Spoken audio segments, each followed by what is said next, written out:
Welcome to Fuller Expectations, the podcast where we dive into topics like aging with confidence, navigating identity shifts, building new healthy habits, rediscovering purpose, health and wellness routines in midlife, and yes, maybe even money, retirement, relationships, and letting go of things that no longer serve you. I'm your host, Carrie Fuller, and I am so excited that you're here with me today. My hope is that our episodes feel like a blend of personal growth, real conversation, and gentle encouragement. We'll keep things honest, thoughtful, and practical. If you have not already, please hit follow so that our podcast can appear in your podcast library. We drop episodes every week, and we don't want you to miss it. And if you thought of somebody who might benefit by what you've heard today, please share this episode with them. And now let's get into today's episode. Hello, Fuller Expectations podcast family. Thanks for joining us today. I have a question for you. So, you know that feeling when your smartwatch or your wearable ring, whatever one you use, tells you that you spent 12 minutes in zone 4 exercise or that your body was under strain? Well, most of us glance at it and just move on, not really knowing exactly what that means. But what if understanding those numbers could completely change the way that you look at working out, the way that you plan to spend your time when you're working out, and in your recovery, even whatever age group you're in, and it even correlates to managing stress. So what if a better understanding of what that meant could really change your overall health? Because guess what? It can. And if you're anything like me, if you have a half hour or the luxury of even an hour to work out and you want to know, like, what's the best use of my time and how do these heart rate zones and different metrics that my smartwatch or other wearable is telling me, how do they translate into that activity being something that's going to really be good for my body? Most people today judge a workout by sweat or soreness or how many calories you burned or the number on the scale. Is it moving? Is it not moving? But your heart rate can actually tell a much deeper story about how hard your body is working and what energy systems you're using and what kind of results you're building.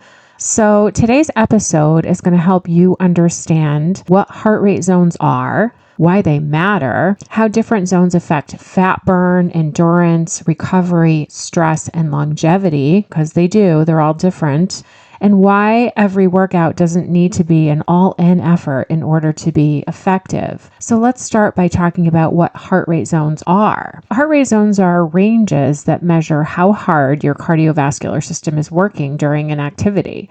They're usually based on a percentage of your maximum heart rate, and different zones affect different systems of your body. So if you think of it like gears in a car, low gear is efficient and sustainable, right? And high gear is powerful, but it's harder to maintain. Let's talk a little bit about the different zones, and we're actually going to get into each of them, and you'll know after listening to today's episode which zones you should focus on, which ones you want to move in and out of, and how each of them is going to affect the workout that you're producing and what that's going to mean for your specific body. So I'm certainly not an expert. I got a lot of my information from the Pulse blog, which is through a wearable device, but then also I've done a lot of research on this very topic because I wanted to know what the best use of my time is. If I have 30 minutes to work out or if I have an hour to work out, what do I want to do in that hour to maximize the results of that effort and time, right? Let's start by talking about a simple formula that you can use to estimate your maximum heart rate.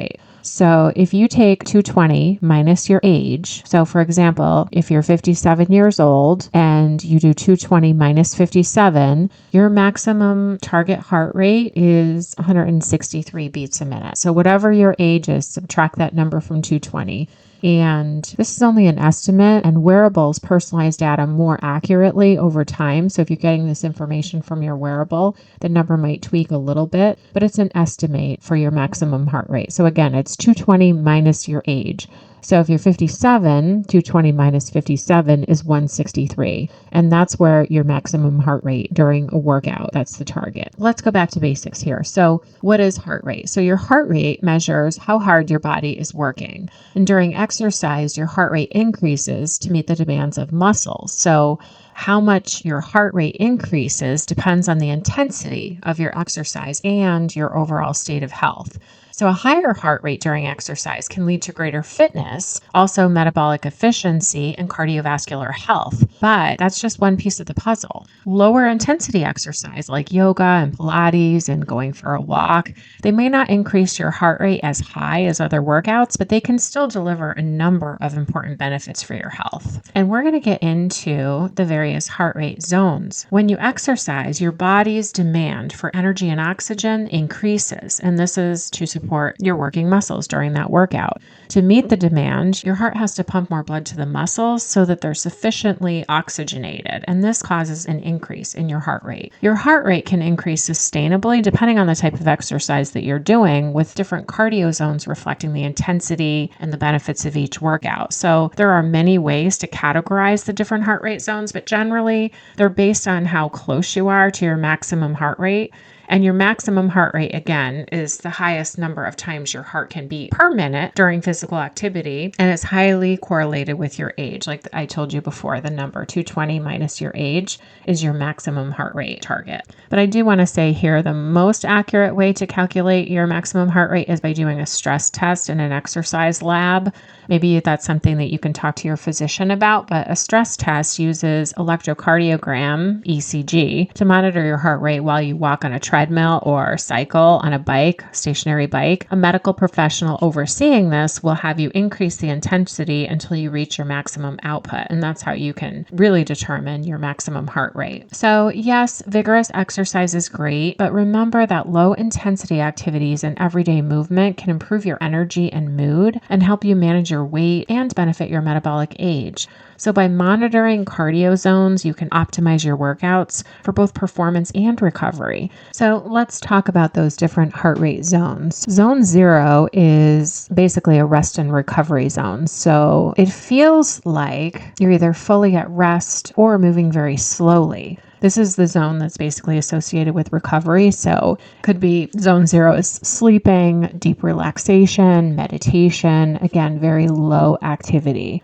And what happens in the body is it's basically a recovery and repair time. And you've probably heard that when you're sleeping, this is why sleep is so important, your body is recovering and repairing itself. So very, very important to get good sleep at night.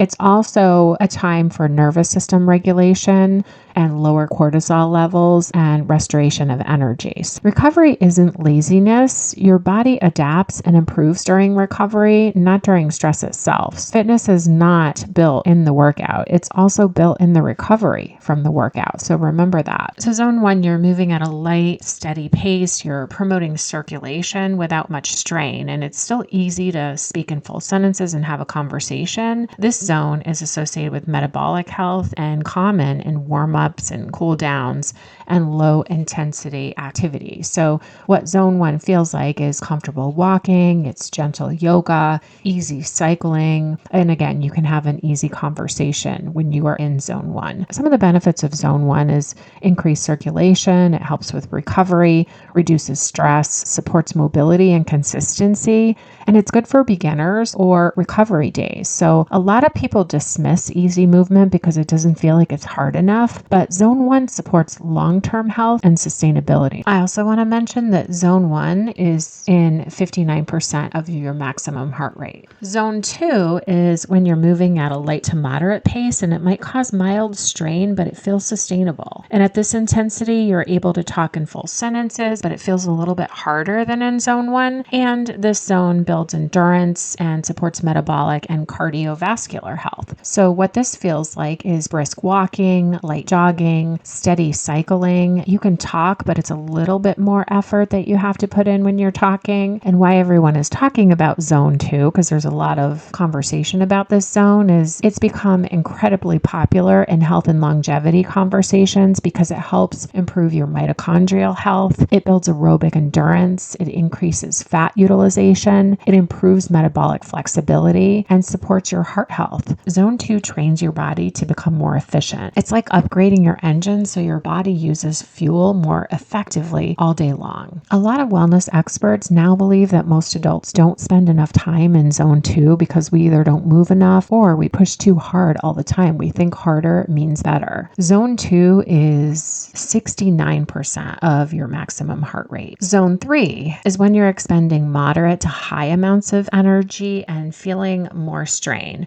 Your breathing is more labored and it's becoming difficult to maintain a conversation. Zone 3 benefits your cardiovascular fitness and muscle strength. And what it feels like is challenging but manageable. It's breathing heavier. Conversations become a little bit harder. And the benefits are pretty significant. It builds cardiovascular fitness. It improves stamina. It does burn more calories. And it bridges endurance and performance. So this is where many people unintentionally spend most workouts. It's not easy enough for recovery, yet not hard enough for peak performance. But know that moderate intensity all the time can sometimes leave you feeling constantly fatigued. And also zone 3 is 79% of your maximum heart rate. And let's talk about zone 4. So when you're in zone 4, you're exerting near maximum effort. You're moving with very high intensity and really challenging your body. Time spent in this zone has higher cardiovascular benefits, but should be balanced with recovery. At this intensity, your breathing is much quicker and you can only speak a few words at a time. And what it feels like, it's very challenging. Your breathing again is heavy. It's difficult to sustain this for long, but the benefits, it improves your VO2 max. It builds speed and performance. It improves cardiovascular capacity and trains the body to tolerate harder effort. So this zone can be powerful, but too much high intensity without recovery can increase stress and burnout. So more intensity is not always better. Better recovery often is. And if you are in zone 4, you are at 89% of your maximum heart rate. And as we get into zone 5, this is maximum effort. So you're working at an all-out effort and your heart and respiratory system are working at the maximum capacity. This zone should leave you breathless while fortifying your cardiovascular and metabolic health. And what it feels like is sprinting and all-out effort in very short bursts. What happens during this time is maximum cardiovascular output, explosive power, and anaerobic conditioning. Know that you can only stay here briefly. This is not where most people should train all the time, especially in midlife wellness and longevity-focused fitness. If you are in zone 5, you will find that you are at 100% of your maximum heart rate. And what I want to touch on now is a big life lesson here. Heart rate zones do teach us an interesting lesson in that not everything valuable happens at maximum intensity. Sometimes walking counts and recovery counts. Rest certainly counts. Just remember that consistency matters more than exhaustion. We live in a culture that glorifies hustle and burnout and no pain, no gain. But your body often responds best to balance. Some of our takeaways here are to pay attention to recovery. Stop believing that every workout has to destroy you in order to be effective. We really need to experiment more with zone 2 training and notice how stress impacts our heart rate. The overall focus really should be on longevity, not on punishing your body. So when I mentioned that we really need to experiment with zone 2 training, I just want to touch on what that is again, because this is a really good zone to be in according to all of my research. So this is when you are at 69% of your maximum heart rate and you're moving at a light to moderate pace, and it does or may cause mild strain, but it feels sustainable. And this is the intensity where you're still able to talk in full sentences, but it's a little harder to do that than zone 1. It also builds endurance and supports metabolic and cardiovascular health. So remember that the goal isn't to push yourself to the limit every single day. The real goal is learning when to push, when to recover, and how to build a body that supports the life that we actually want to live. Thanks so much for joining us today. I hope you found this information beneficial. And if you thought of someone who might want to hear the message today, please share this podcast with them. If you have a wearable device, it will give you lots of information, including what your heart rate is. So pay attention to that. Wearables really do help people understand recovery. They measure strain. They share information on your sleep. So that helps you notice patterns, and it really does help us train smarter instead of harder. So again, don't forget, listen to your body instead of just pushing it. Thanks so much for joining us. Have a great day. Thanks for listening today. If this episode sparked something in you, please share it with a friend, leave a comment or a review, and reach out and let me know what resonated. Remember, no matter what age or stage of life you're in, you can pivot. And always remember, the second half of life is not a winding down. It's a waking up. Please follow or subscribe. We'd love to have you as part of our podcast family. Let's keep showing up and being the best version of ourselves. Until next time, take care.